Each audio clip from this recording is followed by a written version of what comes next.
Yep, inside. Walking here.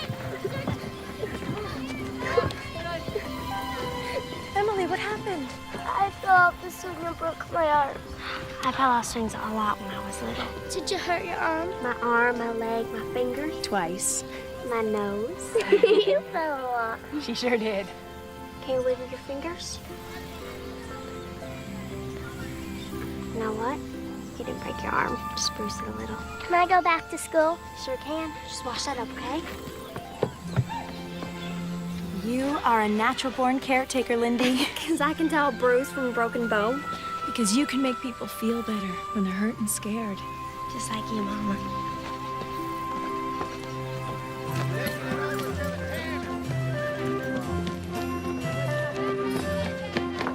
Lindy, what brings you into town? Came to get my newspapers, and I thought I'd ask my best fella to take me lunch at the hotel. One of these days, somebody else is going to be your best fella. And I'm going to get just a little jealous. There may be another fellow in my life someday. But you always be the best, Papa. That's worth the best meal the hotel has to offer. How'd you get to be so clever to wrap me around your little finger? By the way, I hear Dr. Jackson's looking for a new assistant. You mean it? Absolutely. I better get down there before somebody else gets the job. What about lunch? Another time, Papa. So much for being her best fella.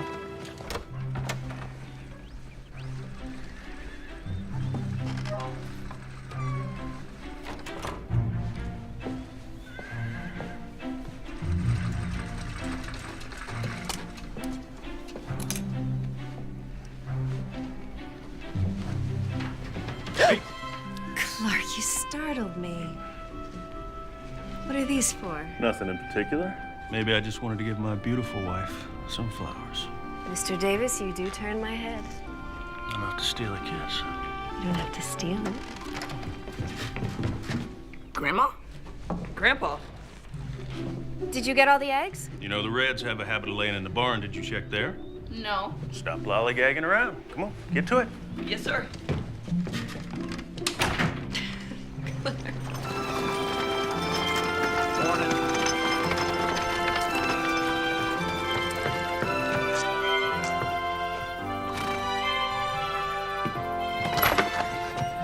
Doc Jackson, I'm here for the assistant position. Oh, would you just hold on there, Belinda? I can't hire you. But I know sutures and basic first aid. I even learned a new wrapping technique for sprains that Dr. Usler recommends. Well, where'd you learn that? I read his book. I've read a lot of medical books and newspaper articles. Everything I can get my hands on. Reading a few books doesn't make you qualified. Without proper medical training, all that book knowledge is useless. But I can learn. I already know more than anyone in Anderson Corner. Well, I don't doubt it. But what I need is someone with solid patient experience. This is all I've ever wanted to do with my life. I could learn so much from you, Doc. Women aren't supposed to be doctors. What about marriage? I'm not getting married.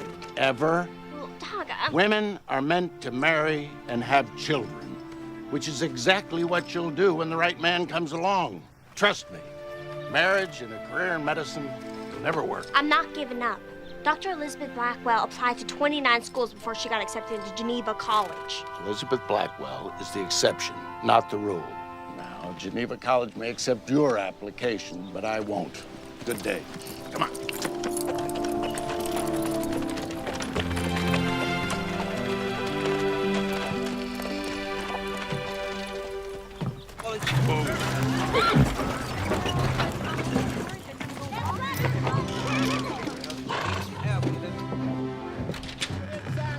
Hey, Hey, Clark, what can I do for you? I just came into town to pick up some supplies from the general store. I thought I would stop by to see if the five of you would like to come out to dinner tonight. That sounds good. I'm always happy to eat at your house instead of mine. Oh, really? Well, not that Missy's cooking isn't good. It's interesting. It's all right, Zach. I love my daughter dearly, but I have to admit, she does not take after her mama when it comes to cooking. Excuse me, Sheriff. What can I do for you? I'm Drew Simpson. My uncle was Hank Simpson. Hank was a fine man. My condolences. Well, thank you, Mr. Davis, Clark Davis. Our place is next to Hank's. And, he was a good neighbor. Unfortunately, I didn't have the opportunity to meet Uncle Hank, living so far away and all. Where are you from? New York City. New York City. I bet that's a sight different than our little town. Oh, yes. Well, I mean, it's much bigger. a little bit more cultured and sophisticated. This place is clearly rather rustic. Rustic. Anyway, the stage driver suggested I ask you for directions to my uncle's place. I can do better than that. Got my buckboard right outside. I'll take you out there myself. Well, that's awful kind of you, Mr. Davis. Sheriff? Good day. Get up, man.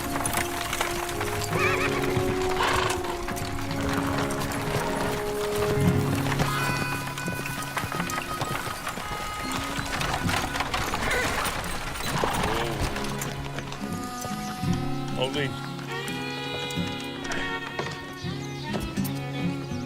Squatters settled in after your uncle passed.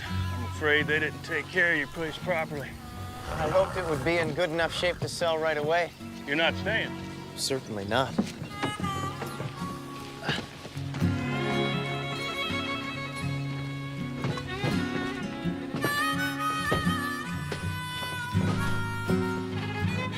It'll take a sight of work to make it presentable. The pack rat's gonna settle into those walls if you don't get those holes patched up. Do you know anyone I could hire to do that? You don't want to do the work yourself? I just graduated from law school. I know all about writs and torts and the right of habeas corpus, but nothing about working on a farm. I'd be happy to help you. Would you? Well, thank you. I'll pay you, of course. Oh, it's mighty generous, but no thanks. I can't let you work for nothing, Mr. Davis. You be allowing me to repay a debt to a good friend. Then I accept. Good.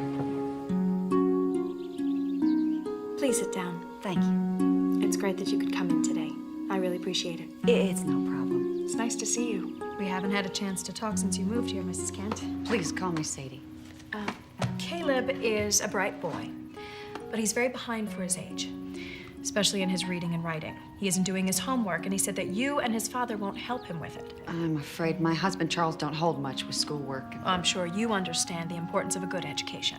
I know how bad it feels when you don't have one. I only got through the 2nd grade before I had to stay home with my mom, take care of the younger kids. The fact is, I can only read a few words on this paper. So it's not that you won't help him, it's just that you can't. What about your husband? He can't read at all.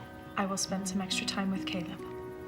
But with 14 students of different ages and grades, it's gonna be difficult. Thank you, Mrs. Tyler. I appreciate anything you can do for him. You know, Sadie, I could teach you how to read, and then you could help Caleb to learn. I have to go, Mrs. Tyler.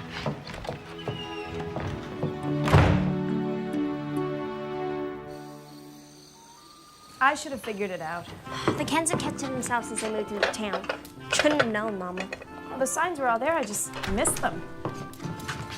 Hey, Mom. Hey, sis. What's for dinner? Brunswick stew. And it's almost ready, so you boys go and wash up for supper.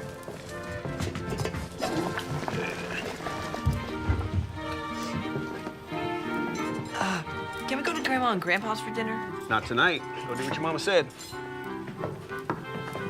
What does Charles Kent do?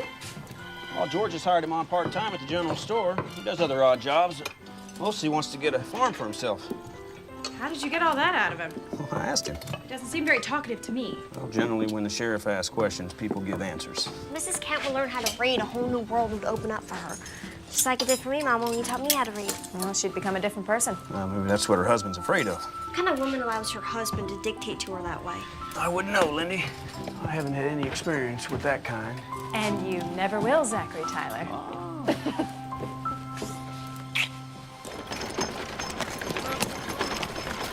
Miss! Hello, miss. Is there a doctor in town? Yes, you heard? No, not me. My employer, Mrs. Stafford Smythe, has grown gravely ill. We were on the stagecoach passing through when Mrs. Stafford Smythe became ill. I fear for her life. I didn't think she'd make it, miss. How long has she been like this? An hour or so, miss.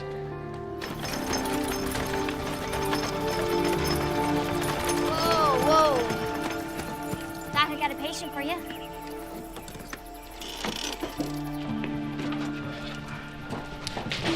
All right, bring her over here on the table. Put her right here. Put her right. That's it. All right. Watch your head. Watch your head. All right. Okay.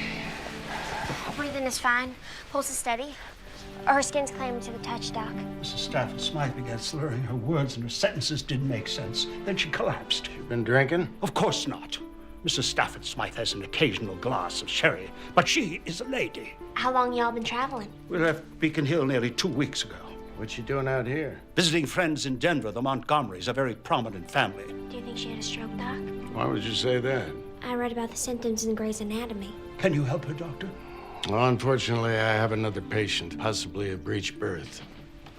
But you can't leave Mrs. Stafford Smythe. Well, there's nothing I can do for her until she comes to. And she seems fairly stable, and there's only one of me, and my other patient's situation is urgent. So if you can just watch out for her until I get back. I'll say, Doc.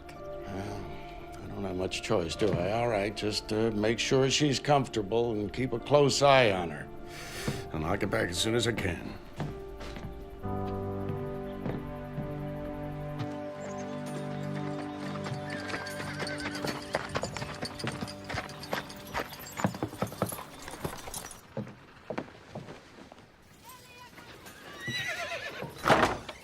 Mrs. Tyler?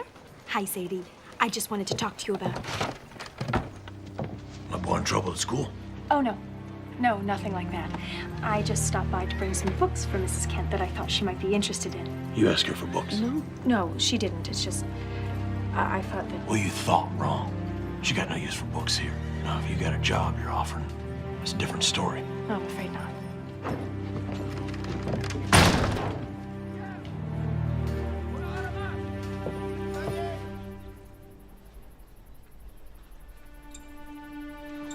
Dr. Jackson, she's awake.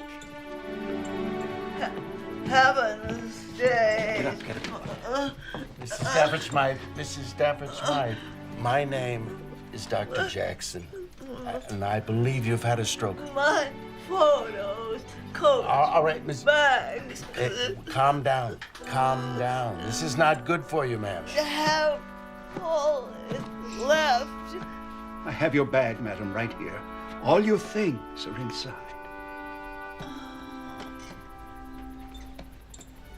Her speech has obviously been impaired. Well, I don't think it's as bad as it could have been. Hopefully, the slurring will diminish pretty quickly and she'll regain coherent speech. There's some paralysis on her right side, but her left side seems unaffected. As soon as she's well enough, I could help her do some movement therapy. I read they're having good results with that.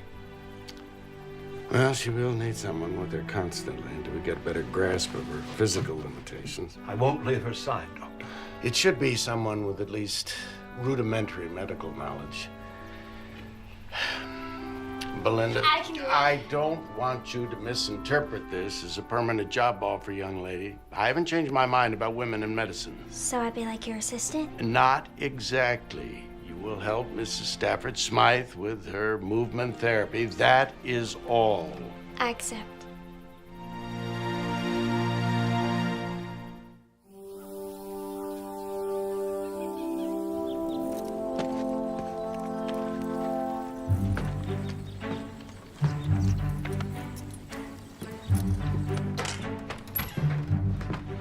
Well, good morning. Something I can do for you, son? Well, yes, I got this problem. A carbuncle that is driving me crazy. And you see, the area that's affected has been getting a good deal of sitting time, if you know what I mean. Oh, so you're trying to tell me you got a boil on your backside. All right. Well, bend over the table there and drop your drawers and we'll have a look.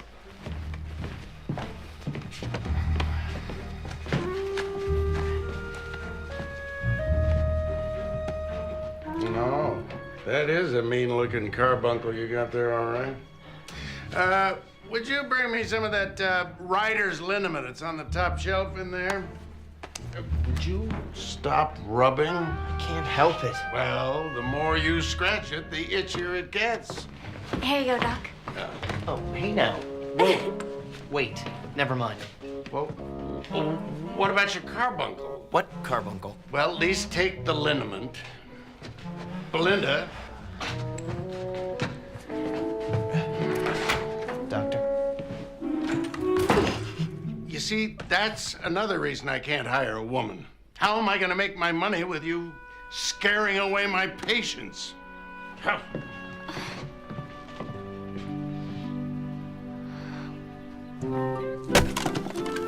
Well, what do you think?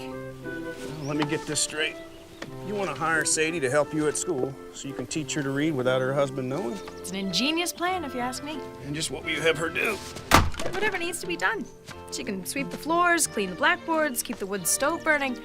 Simple things that allow her to learn along with the children. And don't you think the way you're going about this is just a little sneaky? I think the Lord will forgive my methods if I can offer this poor woman a path out of the darkness of ignorance.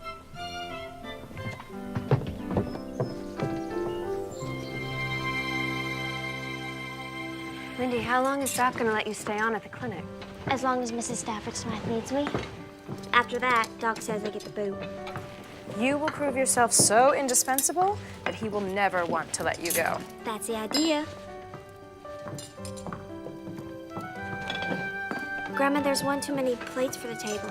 We have a guest joining us for supper. Hey, come on in, young man. Let me introduce you to everyone. This is my wife, Marty. Hi. Hi. His daughter, Missy. How do you do? And this is my granddaughter, Belinda. Lindy, this is Mr. Drew Simpson. He inherited Hank's place, and he's come here all the way from New York City. It's a pleasure to meet you, Mr. Simpson. I trust your journey here hasn't left you suffering any adverse effects. Nothing worth speaking of. Well, I'm sure we're all very interested in hearing about your journey. I know I am. Yeah. Come, we're having a simple dinner, but fried chicken, I hope you like it. Lord, we thank you for the food that's in front of us, the family that surrounds us, and the new friend that's joined us at our table. Amen. Amen. Jacob, honey, guess first. Would you like a biscuit, Mr. Simpson? Thank you. I'm very sorry about your uncle. He was a wonderful man. Belinda spent quite a bit of time with him these last few weeks. She nursed him right to the very end. That was very kind of you. Well, Lindy's a natural caretaker. In fact, she's working in town with Doc Jackson. I hope to be a doctor someday. Oh, well, that's rather unusual, isn't it? Pardon me? A woman doctor. It doesn't seem quite appropriate. Appropriate? Why would a lady want to subject herself to such a mentally and physically taxing line of work? Oh, boy. I would think being from New York City, you'd have a more enlightened view of women. And by enlightened, I assume you mean a view that agrees with yours? Ladies are every bit as capable as practicing medicine as men are. I could recommend several recent newspaper articles for you to read. That is, if you're open to being educated. I think you'll find the majority of men uncomfortable being tended to by someone of the weaker sex. That's true. Some men might be so intimidated that they run away in embarrassment. I'm just saying that, like most men, when I marry, I'll need my wife at home. She'll have enough to do just taking care of me and our children. I'm sure she will. More potatoes, anyone? Yes. Please.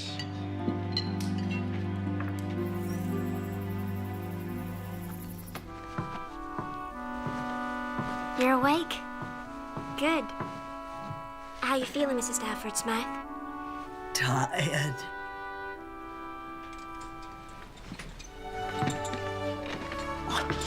No, don't need help, Your speech is better today. but not my arm. With movement therapy, it's possible to regain use of your arm. Like this. Don't touch me. You're awake, madam. This is wonderful. Don't fuss over me, Windsor. Oh, sorry, madam. We should let her get some rest. Of course, miss. I'll be in the next room, madam. I won't leave you. I know you won't, Windsor.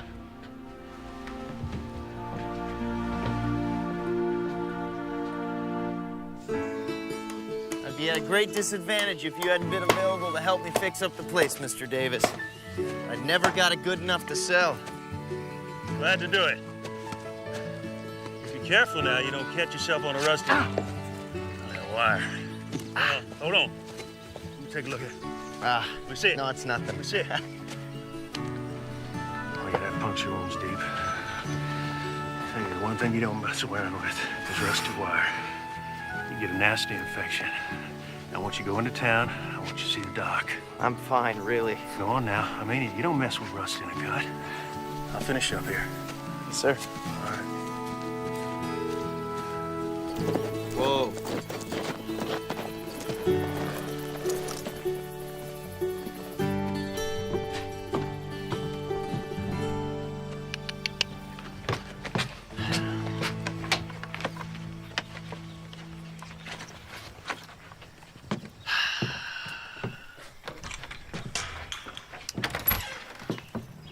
afternoon, Mr. Simpson. Good afternoon, Miss Tyler. I came to see Dr. Jackson about my hand. He's out checking on patients. Why, what's wrong? A little run-in with a rusty wire. When do you expect the doctor to return? Not for hours. Rusty wire? Tetanus can take hold pretty quick. Might end up losing the hand. I think you're exaggerating. I understand that you're uncomfortable being tended to by the weaker sex, but unless we clean that wound immediately, it might be too late. Lockjaw could set in by tonight. Although that may not be the worst thing. All right. How much humble pie do I have to eat to persuade you to help me? Just enough to make me believe that you sincerely regret saying that I have no business becoming a doctor. I most sincerely regret it. Come inside. My grandpa tells me you went to Columbia University. You didn't mention that the other day at dinner. I guess I could have worked that in when you offered to recommend articles to help enlighten me. That would have been a good time. You're so fortunate to have the opportunity to study at Columbia. I suppose that's true. I can't be a doctor without the proper education. Most hospitals won't even consider me for a nursing position. But the proper education requires a great deal of money. I've been saving for a long time. I'm sorry if it stinks. Oh, no, it's all right. Actually, you've been very gentle. There. You're all set. Remember to keep the wound clean. At the risk of bringing up an old argument, I must say that you're a bright and beautiful young woman. Beautiful? Yes. Anyway, you'll surely be married before long. Why would you want to waste your time preparing for a career that you'll have to leave? Why does every man assume that I'm on a hunt for a husband? Isn't that the goal? Find a mate, settle down, have children? As a lawyer, everything is black or white to you, isn't it? Well, that's rather simplistic, but there is a clear-cut sense of right and wrong in the law that I've come to appreciate. That's why we're different. I see all of God's colors, and somewhere between black and white is my dream to be a doctor. I should get back to the ranch. Of course. Please tell my grandpa I said hello.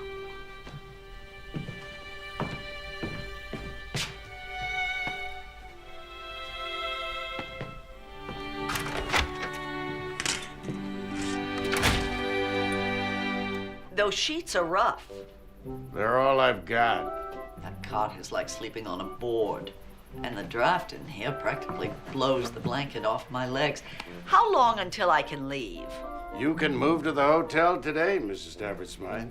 If Belinda will stay with you, can you do that? But I thought I'd continue to work here with you. Mrs. Stafford Smythe needs a nurse. I thought that's what you wanted to be. Actually, I want to be a doctor. It's all settled then.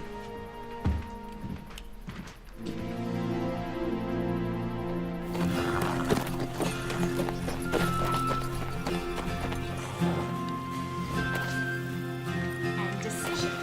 D-A-C-I-S-I-O-N. I think that's recess. You're dismissed. You want me to keep an eye on Mrs. Tyler? Yes, thank you, Sadie. Is everything all right? You forgot your lunch today. Oh, you were so sweet to bring it. I am starving.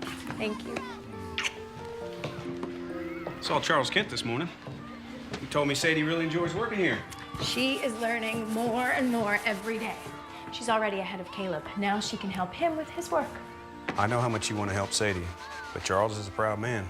Pride is a man's downfall, Zach. All I'm saying, Missy, is that he won't take it too well if he finds out she's doing something behind his back.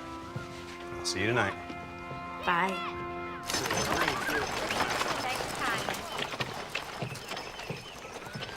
Windsor, is this the best room the hotel has to offer? I'm afraid so, madam. I suppose it's a step up from the clinic. Still, these pillows are much too flat. They'll never do. And surely they cut better linen. Oh. I'm mortified by these inferior accommodations, but I'm afraid it's not possible to get anything better in this uncivilized outpost. Oh, Miss Tyler, please come in. Madam, I'll just be down in the restaurant to check on your tea. Wash the china yourself, Windsor. I don't trust these people to have high standards of cleanliness. Yes, ma'am. How you feeling today, Mrs. Stanford Smack? How do you think I'm feeling, being forced to endure these primitive conditions? You know, we're not all uncivilized here. Really? Did I somehow miss seeing the opera house, or a good library, or even a hat shop with the latest fashions from Europe? No? I thought not. Anderson Corner has other things to offer. Such as? Good people, and a church that welcomes everybody, including strangers. And we take care of each other in difficult times. You've never even been outside this small town, have you? Actually, I was born in New York. I didn't come here until I was 14. So I do know a few things about the world outside. But I much prefer Anderson Corner. You actually like it here. Compared to New York, it's heaven on earth. I'm gonna miss it terribly when I leave to study to be a doctor. Well, now there's a surprising ambition for a farm girl. I believe it's what God called me to do. God? Ha! Don't put your trust in God, young woman. He is unconcerned with your ambitions. You don't mean that. The only thing you have to rely on in this world is yourself. I must be awful lonely believing in nothing but myself. When you've had a little experience with the harsh realities of life, you'll abandon that naive faith. I've had a great deal of experience of harsh reality. Without my faith, I'd expect I'd be much like you. How's that? Very unhappy.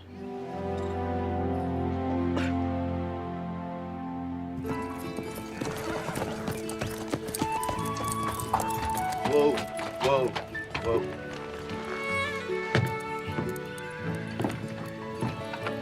Hello. Hi.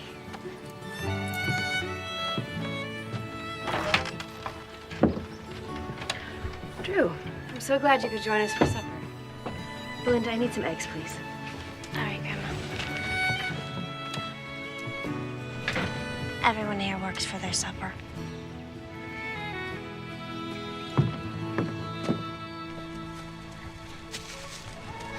Might as well spit it out. What? Whatever it is you're stewing over.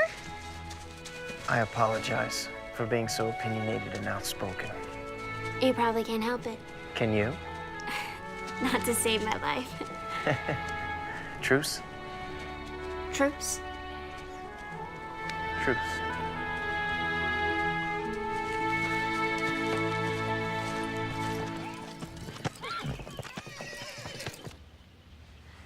Now remember, as I'm moving your arm, gotta imagine you're doing it on your own, okay? I saw you reading late into the night last night. Oh, I'm so sorry. Did light keep you awake? My age keeps me awake. I'll turn the light out earlier tonight. Must have been a very interesting book to keep you awake at that hour. Oh, it is. It's called The Laws of Life, and it's written by Dr. By Elizabeth Blackwell. You know of her? I heard her speak in Boston. She's a very intelligent woman. Can't imagine what it must be like to hear her speak in person. You sound like you greatly admire her. She's done so much to pave the way for women to become doctors. And that's what you want to be. I'll be fortunate if I'm able to train to be a nurse. The schooling for doctors is terribly expensive.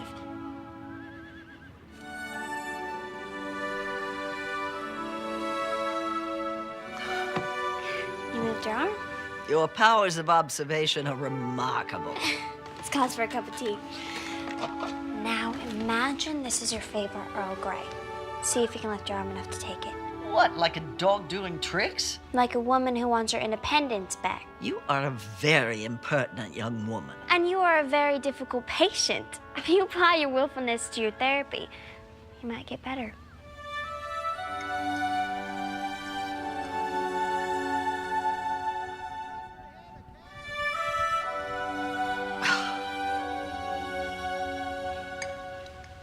We'll try again in the morning.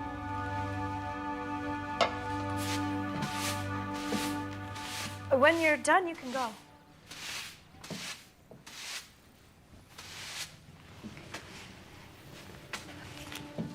Who is Charles Dickens? A very talented author. You can borrow the book if you like. Oh, no, thank you. I'll see you tomorrow, Mrs. Tyler. Okay.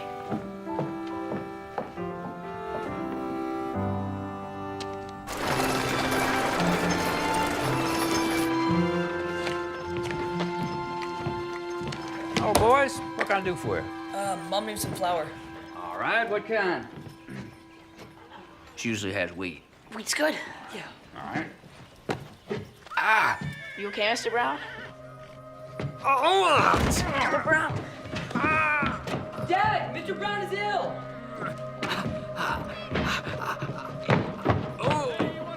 George?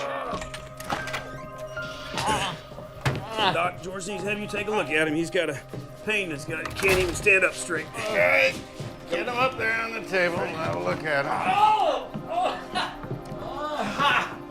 All right, George. You've been vomiting, huh? Yeah. No, you don't have a fever. You've been into the candy again? Well. Yeah, I thought so. I gotta get back to the office. If you need anything, let me know, Doc. All right, thanks, Hank. Bye, Daddy. Would you get my watch over there on the desk, Belinda? Take his pulse. Checking for rebound tenderness. Well, if you're so smart, what am I doing now? Using McBurney's point method to diagnose what's wrong.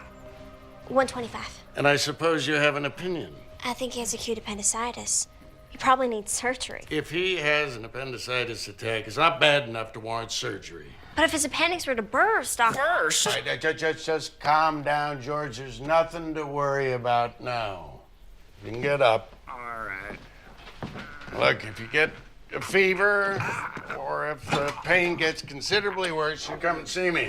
Even if it's in the middle of the night. You take a teaspoon of this 3 times a day till the pain goes away. And George, you stay out of that candy jar. You're a grown man, not a 5-year-old. Yes, sir. All right. Much obliged.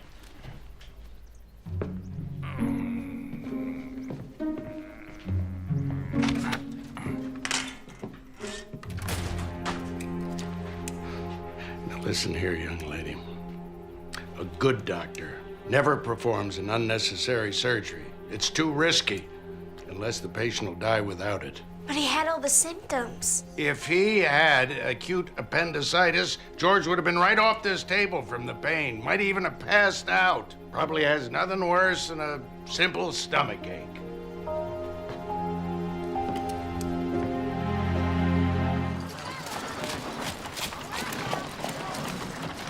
Mama, what's this word? Capture. And this one? Elephant.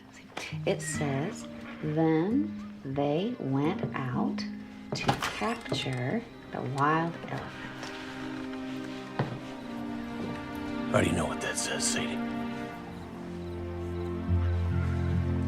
Mom was learning to read at school with me, Pa. She's real good. Charles!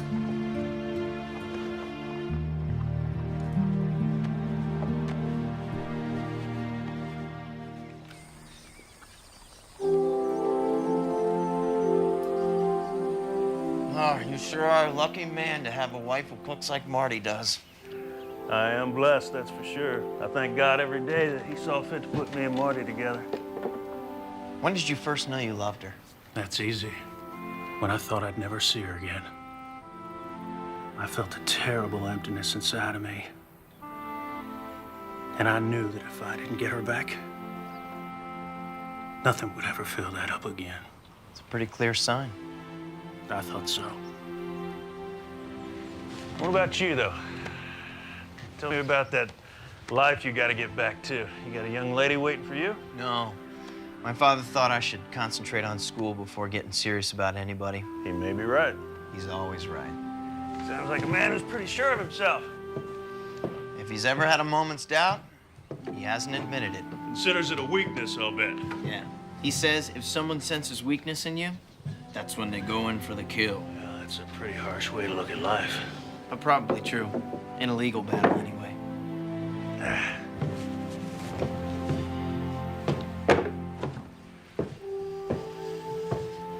Now, we can both go up on that roof. You can find a way to hurt yourself again. Or you can take the wagon into town and pick up those supplies that we ordered. That's an easy choice, sir.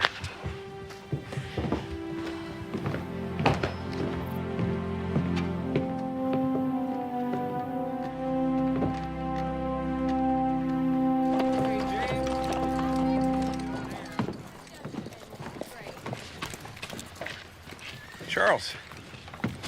Yeah? Heard what happened with your wife. I mean, your wife. She tricked me. I'm not apologizing for Missy. She was acting out of kindness and with the honest intent to help. I don't see how this has anything to do with you, Sheriff. Unless there's some new law about reading that I don't know about. You know, Charles, there's no shame in not being able to read. The shame is from not even trying. Hey.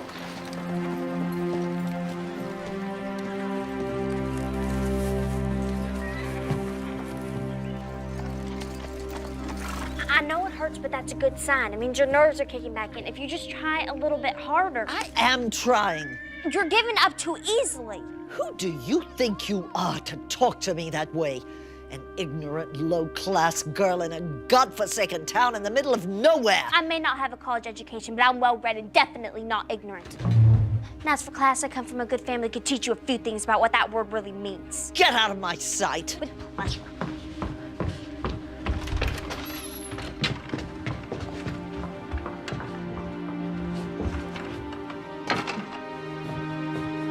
Windsor?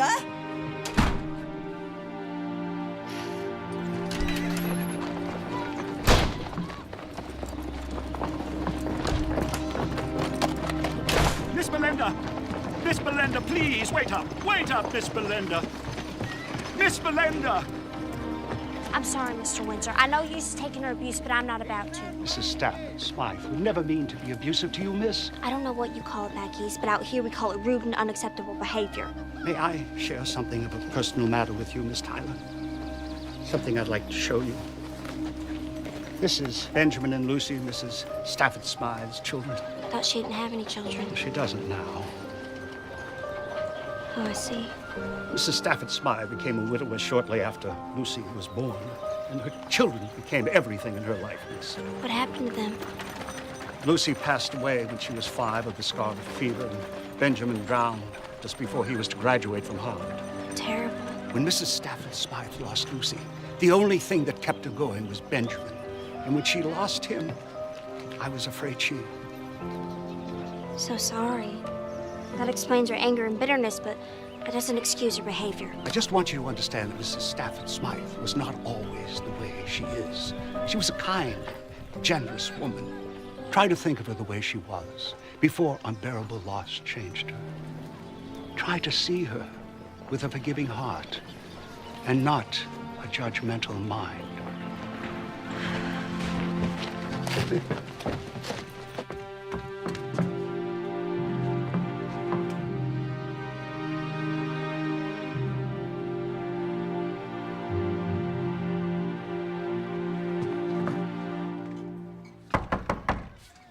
Come in. What are you doing back here? I want to apologize to you, Mrs. Stanford Smythe. It was inexcusable for me to speak to a patient like that, no matter how challenging you are. This submissive demeanor is out of character for you.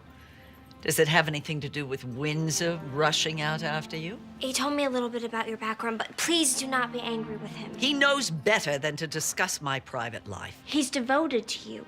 The only reason he told me is because he believes you need me. I don't need anyone to help me. We all need someone. I lost my mother, father, and baby sister. When I was 9, my little brother Jacob and I had to go live in an orphanage. How did you get here? On an orphan train. They go from town to town, giving kids to whoever want them. Sometimes they're good families, and sometimes they're not. If it wasn't for Missy and Zach, me and Jacob would be separated forever. I'm sorry for you, Belinda. But now you know why I turned from God. No, I don't. How can you still have faith? I know we never really died. I'm connected to the people I love in life, and I know we're still connected in death. A comforting thought if you can believe in fairy tales, which I can't. That's enough for today. You may go.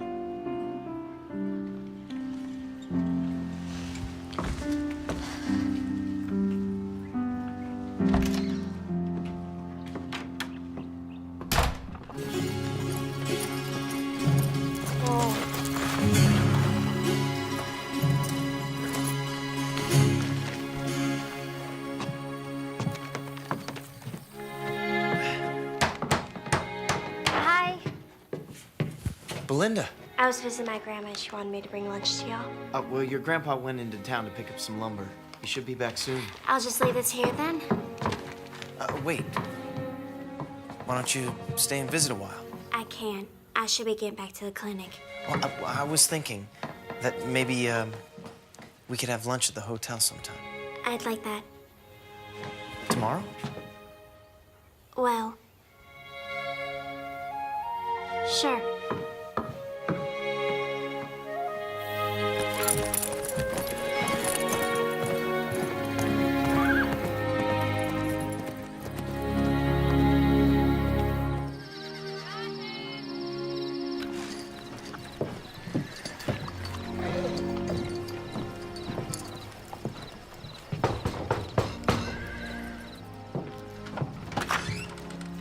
Evening, Charles. Evening, Mr. Davis. Drew Simpson is fixing up his uncle's place. He could use some help. He'll pay you a good wage, and I thought you might be interested in the job. Can I work around my hours at the store? You bet. All right, then. I'll be there after lunch. I'll see you then. All right. Mr. Davis, thank you, sir. I really appreciate the work. You're welcome, Charles. You're welcome.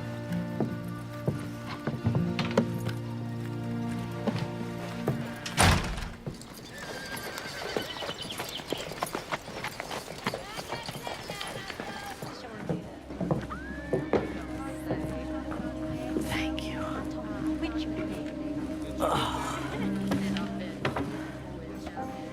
I envy you your faith, Belinda, but I can't share it. And even if I could, it doesn't change the fact that the only reason I didn't let that stroke kill me is my distant relatives who are just waiting for me to die so that they can inherit my fortune. I think the whole reason your stroke didn't kill you is because God has work for you.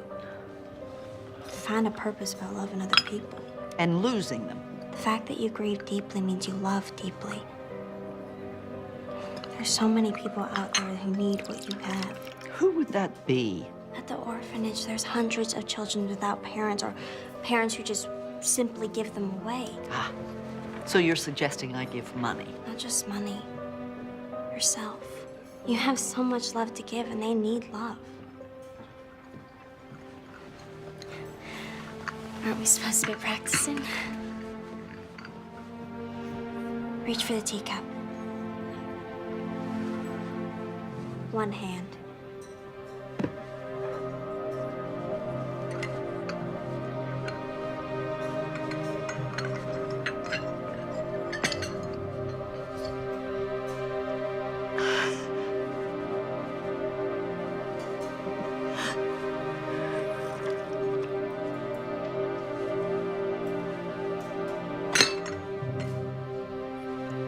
Best cup of tea I ever had.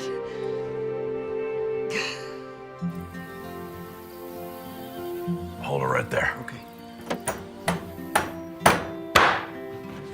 That'll do it. Thanks again, Charles. I'm not sure what I would have done without you. You're more than welcome, Mr. Simpson. Drew. All right, Drew. Can I ask you a question about the law? Sure. It's about adoption. You and your wife thinking about adopting a child? Well, not exactly. Sadie was married before we met. Her first husband, he was Caleb's pa. But he was a real no account. Used to beat Sadie and Caleb both. She divorced him? Yeah. He got in a bar fight, and he hurt some fella real bad, and they put him in prison. Gave Sadie a chance to get away, but he's fixing to get out soon. And I know he's gonna come looking for Caleb. Now, if I can adopt him, does that make him my boy? And ain't nobody can take him away? That's right. Sadie's awful worried that he won't give up his claim to Caleb. Well, under normal circumstances, he'd have to agree to it. But because he's been in prison, there's no way the court would favor him over you. You sure about that? Well, I'll draw up the papers to petition the court. We'll see what the judge has to say. Well, now, I can't pay you right now, but You don't have to. Well, I don't take charity. Consider it part of your wages for working here. Like a bonus for doing a really good job. All right. Thank you, Drew. It's my pleasure, Charles. I just passed the bar. I'll take those for you When folks. I return home, I'll join my father's practice. Does he practice criminal law? Nothing nearly so unsavory. No, he handles mostly contracts, wills, trusts, that sort of thing. My father represents some of the wealthiest people in New York. So you'll only be helping the rich people. Well, that's who our clients are. They don't have to be. You could help the less fortunate. We work with people who pay our fees. Is that all you care about? Money? Don't be ridiculous. That's not what I meant. It seems to me you don't have a real passion for law. Well, the definition of law is reason free from passion. Do you have time to take a walk? I should be getting back to Miss Stafford Smythe. A short one.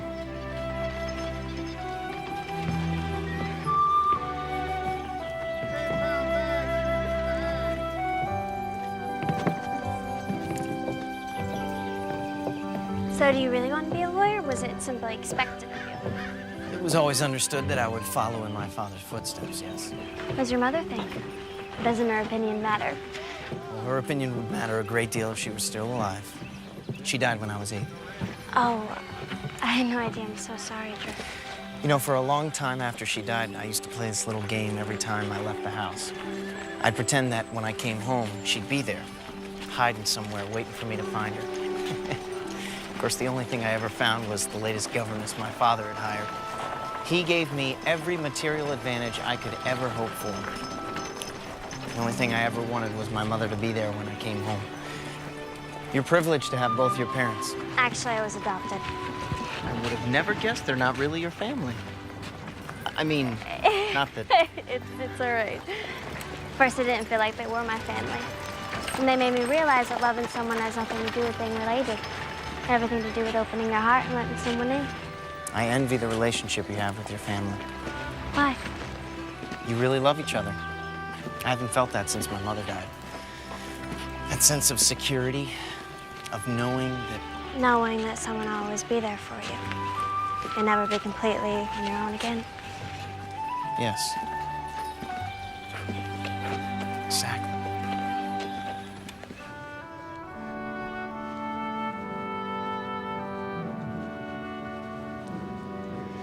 You see? My. You have made remarkable progress, Mrs. Stafford Smythe. I must say I am very impressed. To be truthful, I wasn't sure you'd regain use of your arm. Nor did I think so, but Belinda was stubborn about my therapy. She'd listen to me grouse and complain, but she never gave up on me. She's a remarkable young woman, don't you think, Doctor? Yes, she is. Indeed, remarkable.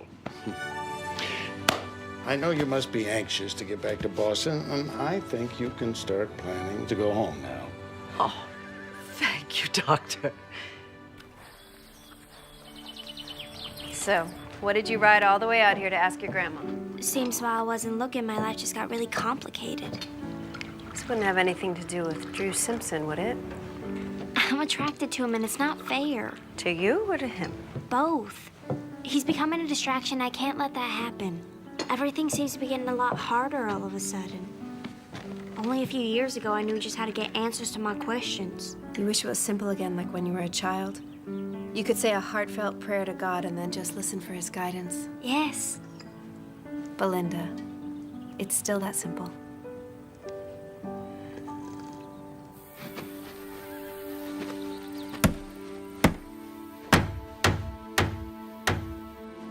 Drew, you want to take a break? What? Oh, no. I'm fine.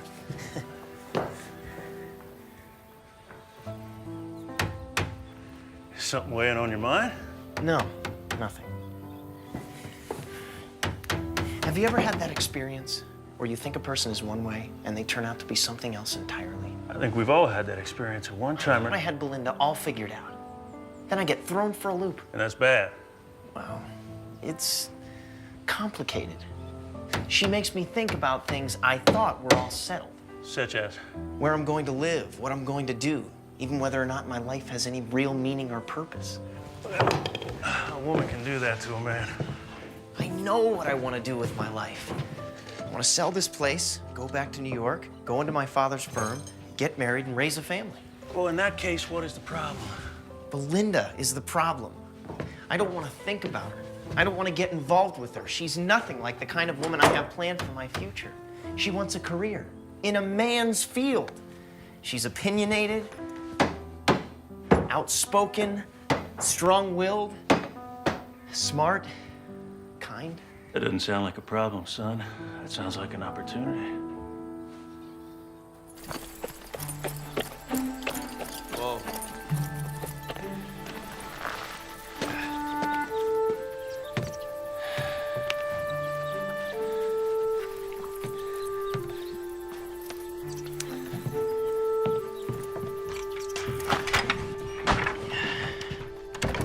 Is that your hand again? It's my finger. I think it's broken. There ought to be a law against giving you a hammer, son. For your information, the first time I hurt myself, it was on a wire. Maybe you should stick to lawyering.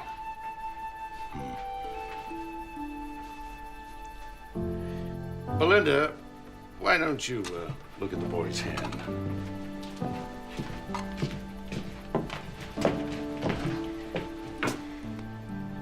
Can you bend it? I guess I can. I think it's just a bruise. I can splint it if it's broken. It might be quite cumbersome.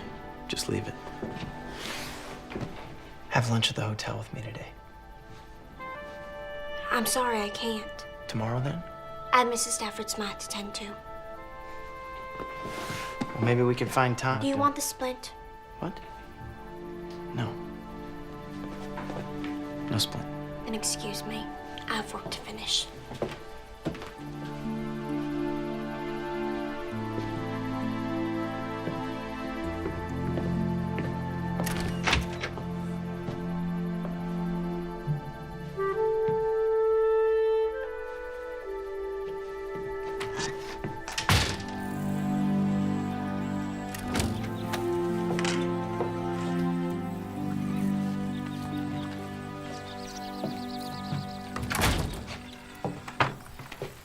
Belinda, wait.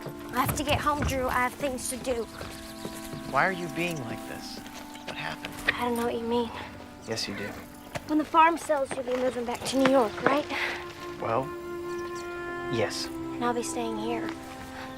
So where does that leave us? You'll go back to a life I can barely imagine. Meeting with rich clients in a big office, going to fancy balls with orchestras, dancing with well-bred girls in satin gowns. After a while, you won't even remember me. Hand me that, please.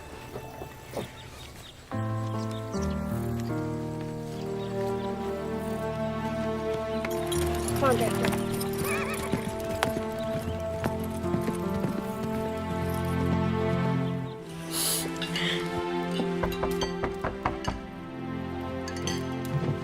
Let's see what it is.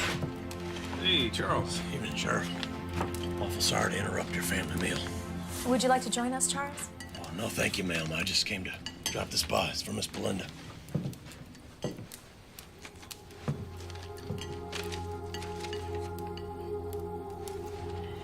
Seems Drew hurt himself again. I better go check on him. I'll be back as soon as I can, Mama. Thank you, Charles. Sure.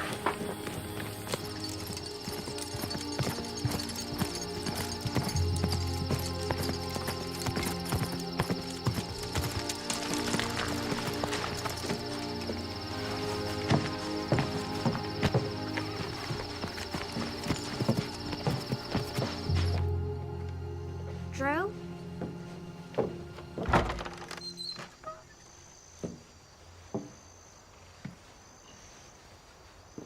What? I believe this belonged to my aunt. Probably meant a great deal to my uncle. This isn't a fancy ballroom. There isn't an orchestra.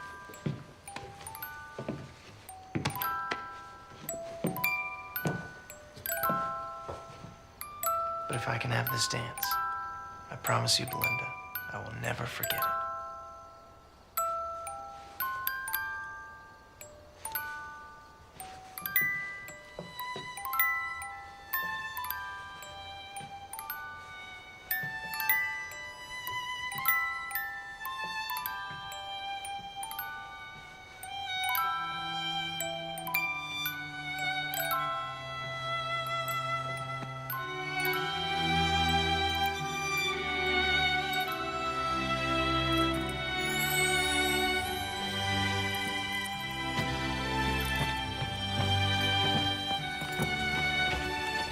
You know this doesn't change anything, Drew.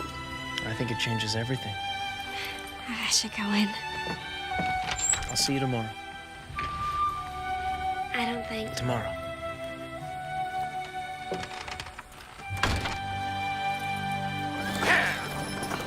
Dr. Jackson has given me the go-ahead to travel home to Boston.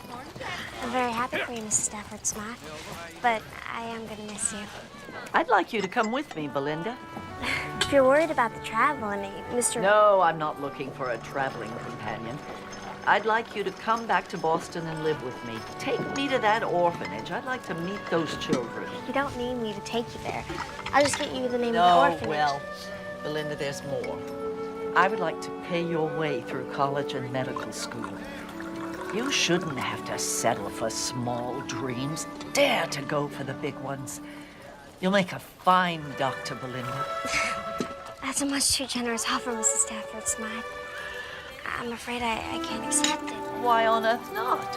Because it'd take me years and years to pay you back. Well, it's not a loan, it's a gift. I'm a very wealthy woman. I can afford to do this for you. I would like to think if my Lucy had lived, she might have grown up to be just like you, Belinda. Even if I could accept your offer, they'd never accept me into a good college. I mean, most of the schools don't even allow women. Oh, posh. I'll just send up a smoke signal to my friend Sam Gregory and... Dr. Samuel Gregory? The Dr. Samuel Gregory who founded Boston University School of Medicine? Yes, one and the same.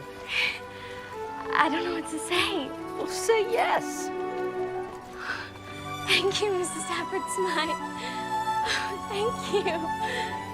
Now, I know that you'll need to talk this over with your family. But when I leave next week, I hope you'll be with me.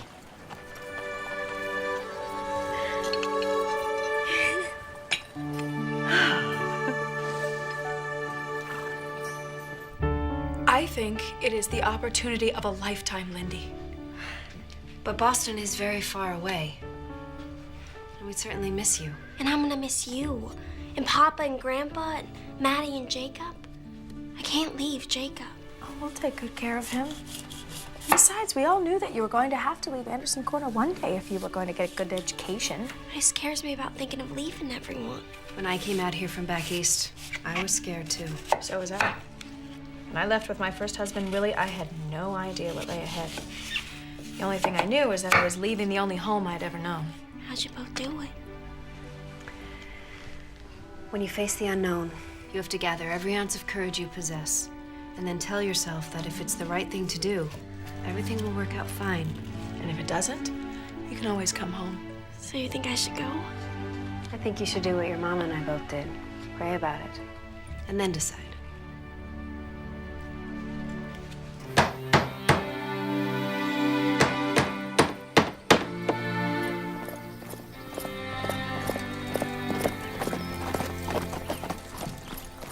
Linda, what a wonderful surprise. I can only stay a moment, Drew. Something entirely unexpected has happened and I wanted to let you know. I hope it's something good. Actually, it's amazing. Mrs. Stafford Smythe has asked me to go to Boston with her. She's gonna put me through school. That's incredible. I know what it must mean to you. You know, Boston isn't that far from New York. Maybe we could... That's just it, Drew. No, we can't. Why not? As soon as I get my medical degree, I'll be coming back here, practicing with Doc and hopefully taking over for him someday. You may change your mind when you get to Boston. It has a great deal to offer. It doesn't have what Anderson Corner does. My family, people who really need me, they probably won't have a doctor when Doc's gone. Linda, we can work this out. I've thought hard about this, Drew. I've prayed even harder. I would never fit into your world. My life is here. The only way we could be together if one of us is miserable. Belinda. I said what I came here to say. Belinda. Belinda!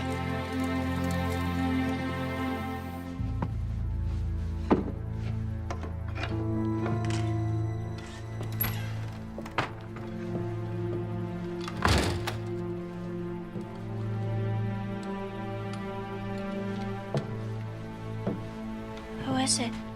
Jonas Barnes. Hurt his leg recently. Gangrene set in. He's gonna have to come off at the knee. Will surgery save his life? With gangrene. I don't know. But if I don't do it, he'll die within the day. I can help. Linda, this is life-threatening, gruesome surgery. I can handle it, Doc.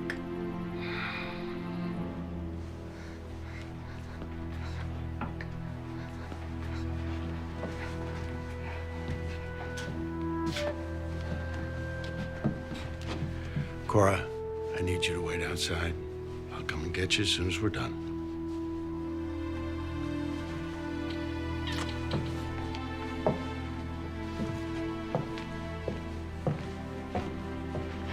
All right, Jonas. I think we're ready to start. Hey, maybe you could say a little prayer first? Of course. Belinda? Lord, we are eternally grateful that you are here with us now, and pray that you bless Doc with a steady hand, and bless Jonas with a peaceful heart, and Cora with the knowledge that you are in control of this day. Amen. Amen. Amen. All right. I need you to lay back there now. Everything's gonna be all right. Count to 10 with me, okay? 1, 2, 2, 3, 3, 4, 4, 5. 5.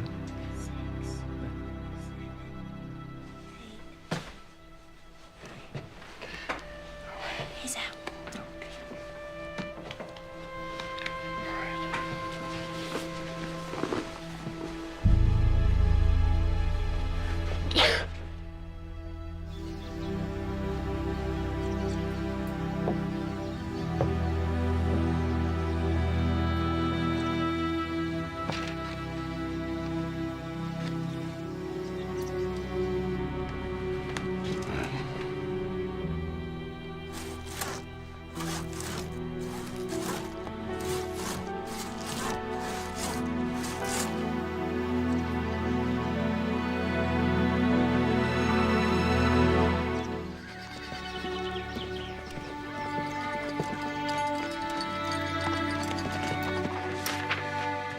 This starts the process to make you legally Caleb's father.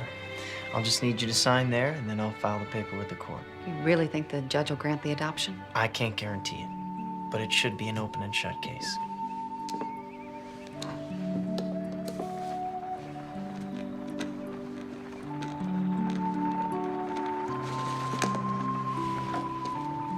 Your turn, Charles. Can I sign for Charles? Well, I'm afraid not. You just put your X right there.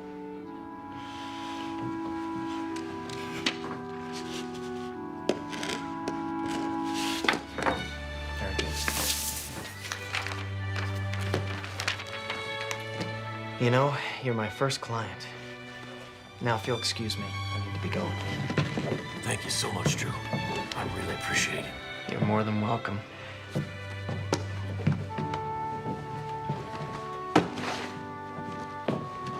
Thank you, Sadie.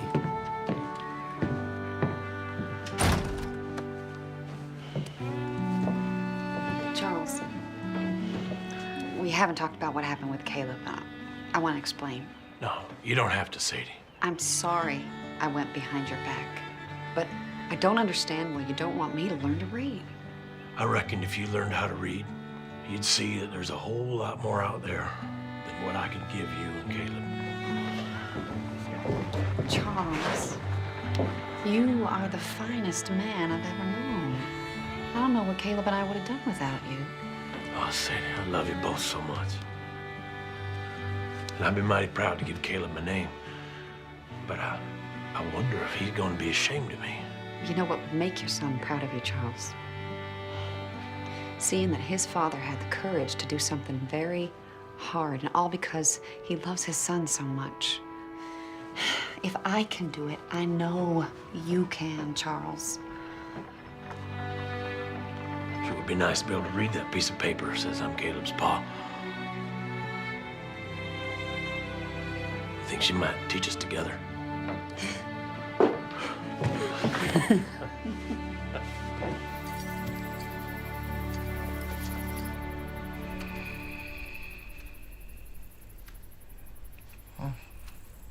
What happened? Cora? Cora. You must have heard Mr. Barnes. Mr. Barnes, Mr. Barnes! Oh, dear God.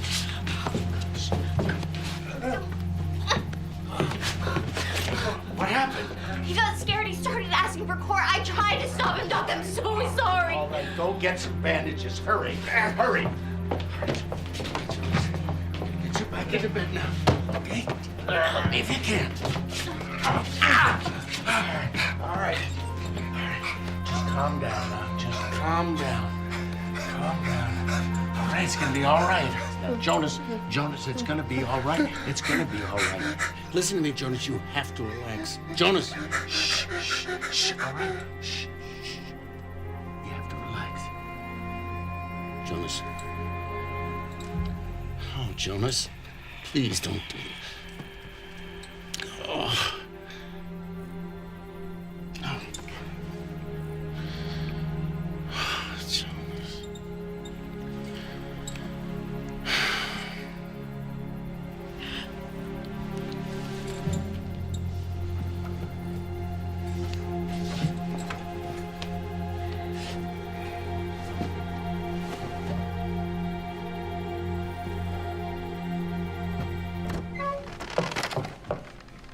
Hi, Lindy. Boys, go outside, please.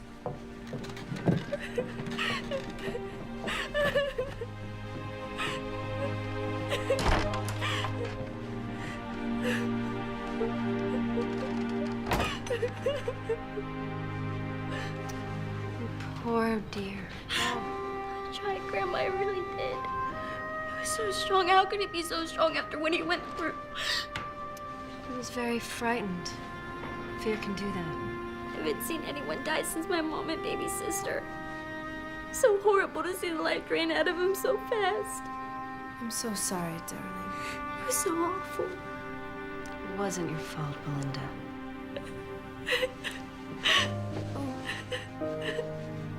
It's okay.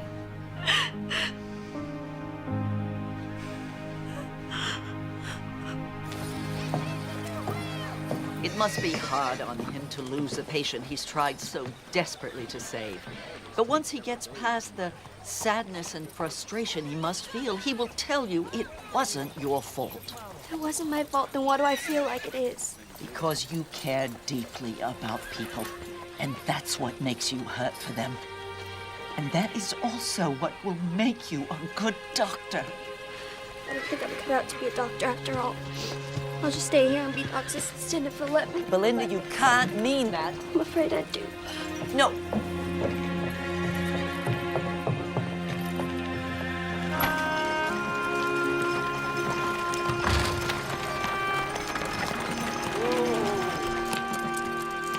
Hello, Mrs. Stafford's mind.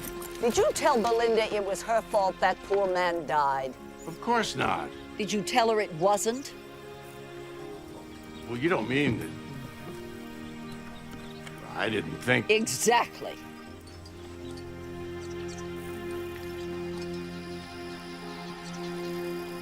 All right. That ought to do it.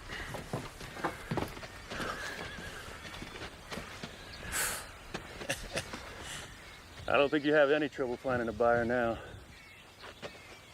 I already know the buyer I want. Charles, would you and Sadie like to take this place? Oh, we can never afford a place like this. You could if I loaned you the money.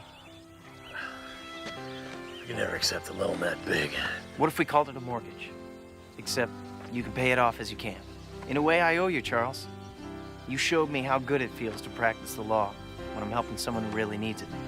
So, Charles, what do you say? Will you take this place off my hands for me? Yes. Yes, I will. Thank you. Thank You're you. welcome.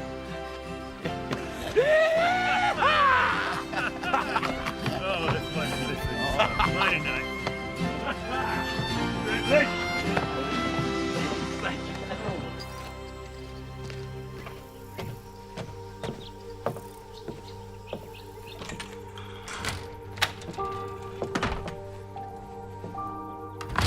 Doc? Doc, are you here?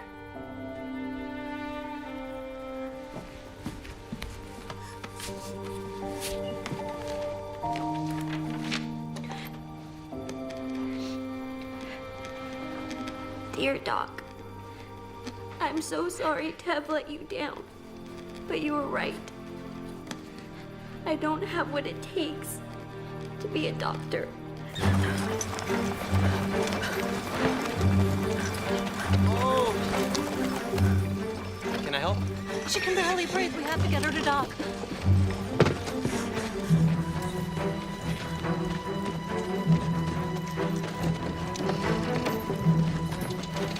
Hold on to her.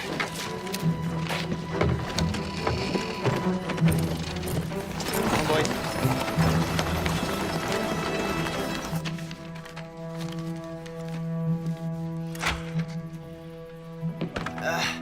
Where's the doctor? He's not here. Belinda, I need your help. You have to help her. She's turning blue. I don't know what to do, Caroline. I'm sorry.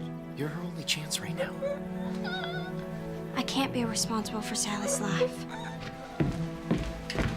This is your destiny, right? This is what God wants from you.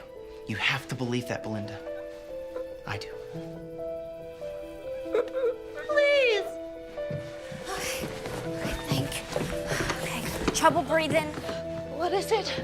What's wrong with my baby? It could be a number of things. If my diagnosis is wrong. Please, Belinda.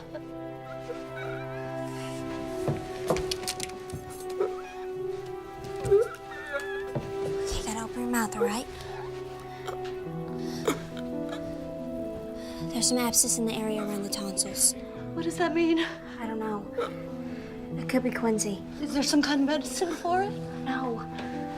There's only one thing to do. I have to lance her throat. Then do it! Caroline, I've never done this procedure before or anything like this. I'll help you. Whatever I can do. What can I do? Okay, get the tray and get the mask.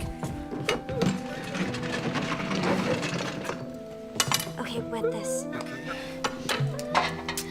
Put this on her mouth for 5 seconds. 5 seconds.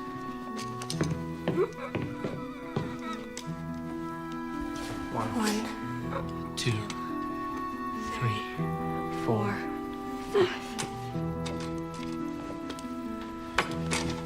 You gotta hold her head still so she won't move.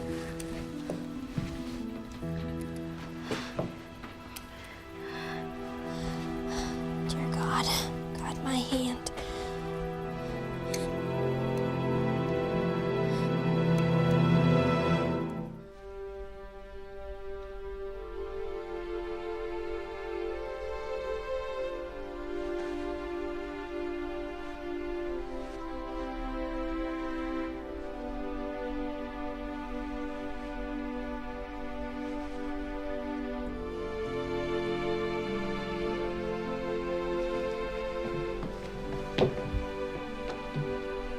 Looks like she'll be fine. Belinda, what you did. Could have gone the other way. I could have lost her, Drew. But you didn't. You were smart enough to figure out what to do and brave enough to do it. I was terrified the whole time. It didn't stop you. Oh, Belinda, I have been looking all over for you. What's happened? What is it? Belinda saved my daughter's life.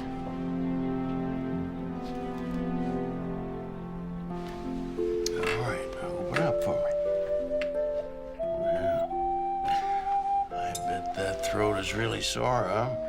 Good excuse for your mama to churn some fresh buttermilk for you. I sure will.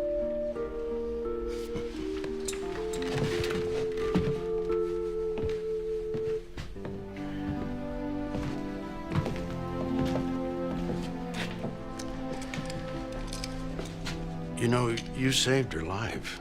But I didn't save Jonas's. Yes, about that. I owe you a very big apology. Jonas's death wasn't your fault. But I couldn't hold him still. But that's not why he died. Jonas was dying when he came to us. We were trying to save him, but unfortunately, the surgery was just too much for him. I told you how difficult it is losing a patient. I've been practicing for 40 years, give or take. That never gets any easier.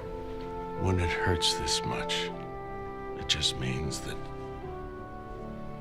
you care that much more about your patients.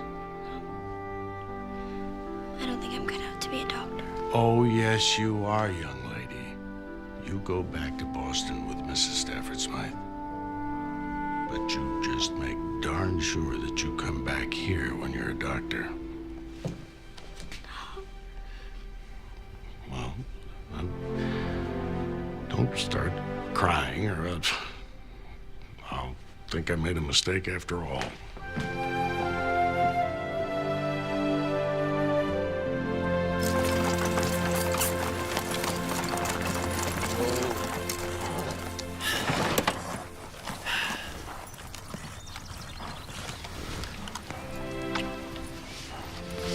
That's for having more faith in me than I had in myself.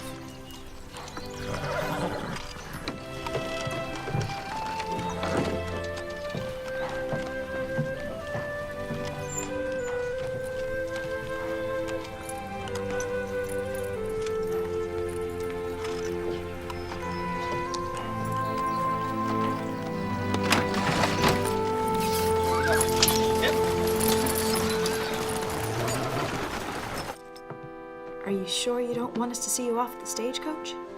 I'd rather we say goodbye here. You know, by train, Boston isn't as far as it once seemed. Mm-hmm. Are you all right, Belinda? Yes, Mom, I'm fine. No second thoughts about leaving with Mrs. Stafford Smythe? No, not anymore. I feel at peace with my decision.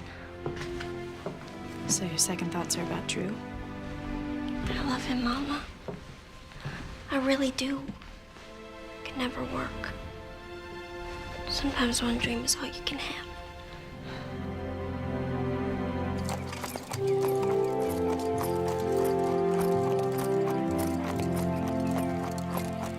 Whoa. Morning. Morning.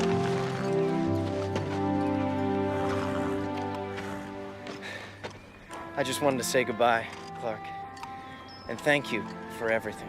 You headed home? Charles and Sadie are moving on to the farm. I'm headed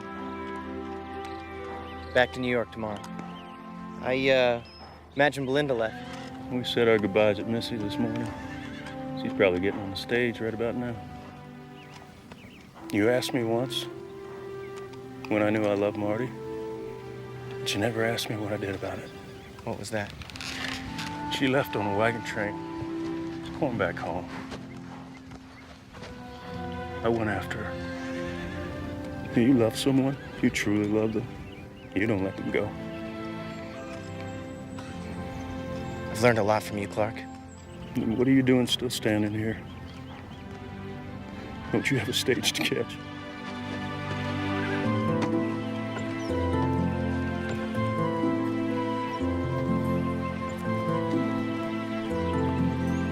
Last call, Denver stage. All aboard, folks. Last call, Denver stage. Whoa. Belinda! Oh my goodness. Don't go. I'll practice in Boston while you're in school. Then we'll come back here. You'd be happy practicing law in Anderson Corner? Anderson Corner's the place I learned to love the law. And it has you. I don't think I could be truly happy anywhere else. This isn't your world, Drew. You're my world. I love you, Belinda. Marry me.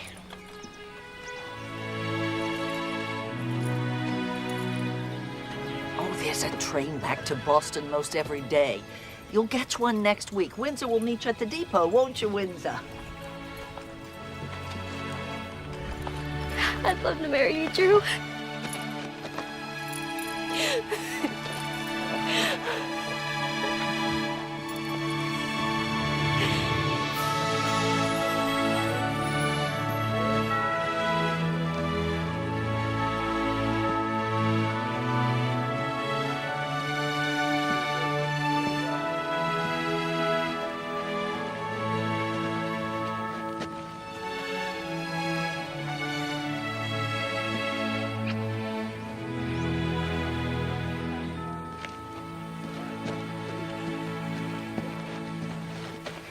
Do you, Andrew, take Belinda to be your lawfully wedded wife, to have and to hold, for richer, for poorer, in sickness and in health, forsaking all others, till death do you part? I do. And you, Belinda, take Andrew to be your lawfully wedded husband, to have and to hold, for richer, for poorer, in sickness and in health, forsaking all others, till death do you part? I do.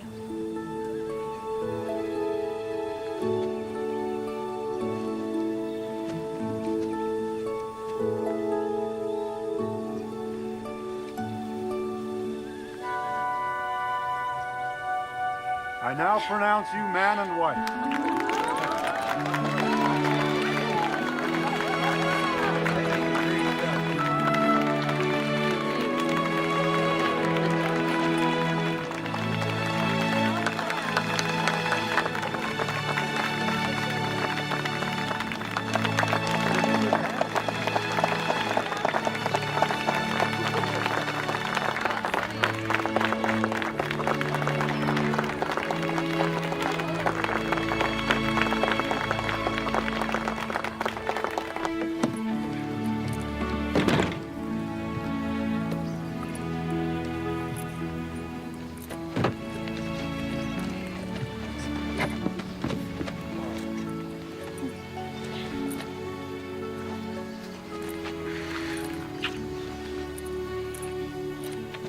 Bye. Be safe. You know I will. You know I will. Take care, son. Thank you so much. Bless you.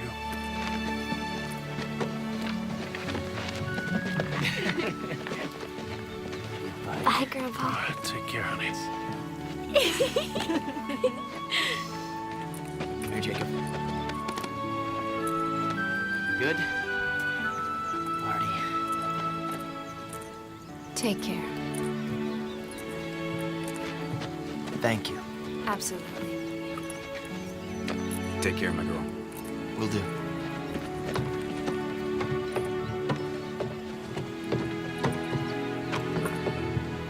You ready?